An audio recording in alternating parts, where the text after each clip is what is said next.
Hi, what's up? We should start driving. I just feel like let's be fun. Safety first though. So recently I've been watching the show Euphoria. I really like that show. First off, it's like the Billie Eilish of TV shows. I feel like for us teenagers, it is really easy to like relate to something that's going on in the show. So this week's episode, like everything about it kind of just had to do with confidence. And you guys know me, like my whole saying is self-love and finding who you are as a person, and Euphoria is that. Since we are on the topic of confidence, I mentioned in one of my videos before that I struggle with confidence as well. Like a lot of people think I'm a confident person, and I am when it comes down to it. Like I say all the time, fake it till you make it. I tell myself I'm confident and I talk myself into being confident. But some things I just couldn't talk myself into feeling okay with. An example is just being loose with my body. So I've been taking pole dancing classes. Now I know that sounds crazy, but honestly, it helped me like loosen up and be able to be a person, and it feels so good to be able to be me and not have to worry about like if my body's moving in the right direction or if I'm doing something right. And when I say pole dancing, people are like, oh my gosh, you're a stripper. Like, no, pole dancing is a way to express yourself and feel free in your body, express your sexuality and all this stuff, because that's another thing I really struggled with, being able to be sexy. Like that sounds so weird, but it's a thing. Like being a girl, you should be able to embrace your sexiness and feel like confident within your body and everything, and I struggled with that. Let's go to my pole dancing class. Okay guys, so I am back again. We have Nicole right here. Say hello. Hello. So I'm back again because this video is all about confidence. So let's get started.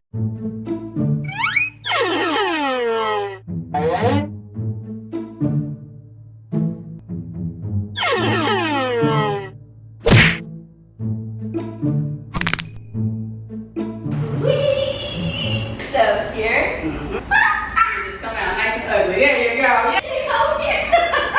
Now just push backwards. Make your toes touch. Yes. Keep holding. Thank you, Nicole. Okay, Nicole, say bye. Bye. So as you can see, I have a lot of fun in my class. I kind of relate myself to Maddie in Euphoria because she's such a go-getter. She has a type of confidence that just makes you want to be confident. Even though some of the situations she gets herself into aren't the best, she just has that confidence that carries her throughout life, and that's what you need. She's one of my favorite characters in the show just because she's completely herself. Well, all the characters are like completely themselves, but like she's like a badass. She's just like, nah, no game, no. It feels good to be able to embrace yourself and just have fun. I just feel like I want to tell you guys a few steps to become confident, so let's go. Come on. You guys, you serious right now? Okay, fine, I'll carry you. Like, you guys are getting real lazy. Welcome to my safe place.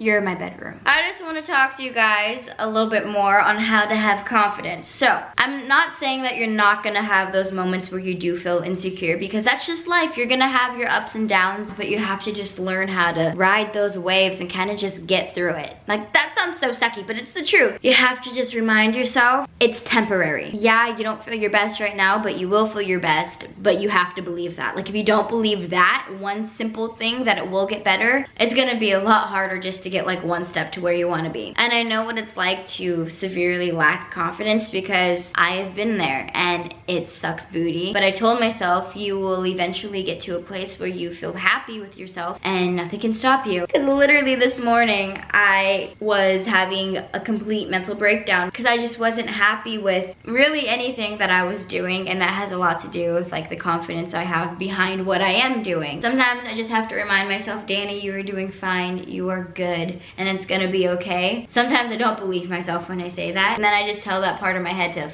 off. And you are gonna be okay, and you will feel better, and you will be confident again. It's just little things like that. Let's just get into it. Let's like start getting confident. Hold my hand, we'll do it together. I used to not be confident at all, like whatsoever. I was in musical theater. I loved it, but I was not treated the best, I should say. I was an outcast, so just that would make any 11-year-old just not feel great about themselves, you know? So I lacked a lot of confidence being in that group. Like, I auditioned, I got in, and I had tons of confidence going into it, but being surrounded by all those negative influences just really took a toll on me. And I was also told straight to my face by a grown-ass man that I will not get casted in a part because I do not look like the family members. And let me tell you, the entire cast was made up of kids and they were all white. I was the only like black girl in the entire group. That kind of also just made me feel extra different. In the theater group, I was Danny, the black girl, not just Danny. It was just like a very weird experience for me, so that kind of made me put myself in a box and not really allow myself to open up to anyone, and therefore I was just not confident. I was very insecure. Until I was about 15, then I just said, okay, what am I doing with my life? And I started acting. Like once I just said, screw it, I'm gonna do what I wanna do, a weight got lifted off of my shoulders and I just felt like I was able to breathe for the first time. And I was happy. And then 2017 came along and my confidence hit an all-time low.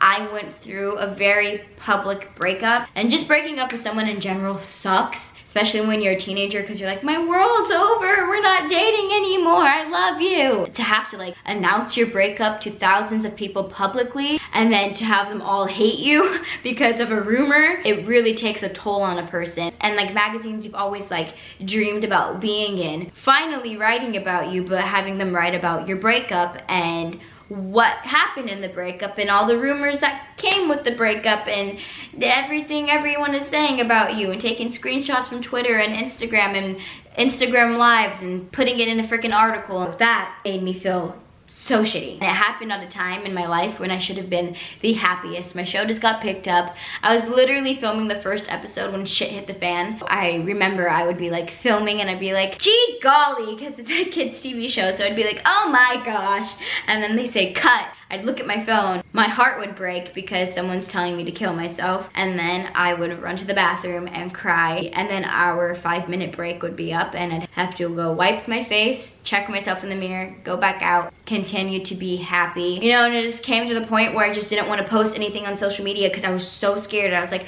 no, they're gonna say something about me. I was stuck. I was really just stuck with everything. And then one day came and I was just like, okay, wait. They're still talking about me. They're still spreading the same rumors. They have nothing else to talk about because I am not giving them anything to talk about. I'm letting the rumors speak for me instead of just being my own person and moving on with life. At the end of the day, yes, there's always gonna be someone who's gonna say something about you, but you have to block that out. You do what you wanna do, and along the way, you'll find people who love you and support you, and they're like, yes, you go. You gotta live your life, and you gotta live your life for you. If you're constantly around people who are making you feel shitty, you're not gonna be able to build your confidence. Even if it's your best friend, you have to drop that person. Sometimes it takes cutting off someone who you think loves you to realize they don't love you, and you're not able to grow with them still in your life. Like, that's so sad to say it, but it's the truth, and I've learned that. I have my 2 very best friends in this entire world, Owen and Dallas. I literally call them 24/7 with every issue I have. I found the people who really care about me in my life, even though it is only 2 people. That's all you need sometimes. You set yourself up for where you want to be in life. You have to do it with a positive mindset. So you just want to take everything in your head that makes you doubt yourself, throw it away. I strongly believe in manifesting things in your life. So this is what you want to do. You know, you want to set yourself up to win. You want to set yourself up to be happy. You want to set yourself up to have a good life. You want to be confident. Step 4 to having confidence. Create personal boundaries for yourself. Now this means like, if you start thinking something, don't allow your mind to go there. Now I know that sounds super weird, but it's like a boundary. Like, you know, if you're like, you have a boundary with someone, you're like, okay, don't touch me, don't do it. That's your boundary, and that should be your boundary for yourself, you know? Your mind starts creeping into like the little dark spot, and you're just like, nope, not doing that today. Not today, Satan. Step 5 to having confidence. Get to know yourself. Now that I know this sounds like super weird, it's like, okay, get to know myself. Pretty sure I already know myself. No, you don't. Get a journal, write down everything you feel every single day. You want to write down how you feel, what makes you feel this way, everything there is in your life. You're gonna look back on it and you're gonna be like, oh my gosh, okay, this is who I am. Within a month, you change so much as a person. It helps me to be able to see like how I used to view life and now how I view life, if that makes sense. Step 6 to being confident. Be kind. This sounds like preschool, but I'm telling you, it's like what you give out into the world is what's gonna come back to you. So if you're constantly spreading love and kindness and just being the best version of you, that energy is just gonna spread everywhere and it's gonna come back to you. Only positive things. And keep in mind, if you're going through anything bad right now, there is always a storm before the rainbow. That's what I remind myself all the time. Step 7 to building your confidence. Obviously, your goal is to be the most confident version of yourself. To take that all in one swoop could feel like a lot. So what I suggest is to just make tiny goals for yourself. Step 8. smile. That's all I got for you. Just smile. I'm pretty sure it's like scientifically proven that the more you smile, the happier you get just because you're smiling. Even if it's a freaking fake smile, smile. Yeah! So that is all I got for you guys. I hope my tips helped you. Now just remember, being confident is about making you happy. That's all you have to worry about, is putting you first and your happiness first. Don't worry about anyone else. I'm telling you, that is the main key to confidence. Give yourself a big hug because you deserve to be as happy as you can be. My DMs are always open. I never want anyone to feel like they're alone. I love you all so much. Thank you for watching this YouTube video, and I will see you next week because I'm told that's how YouTube works.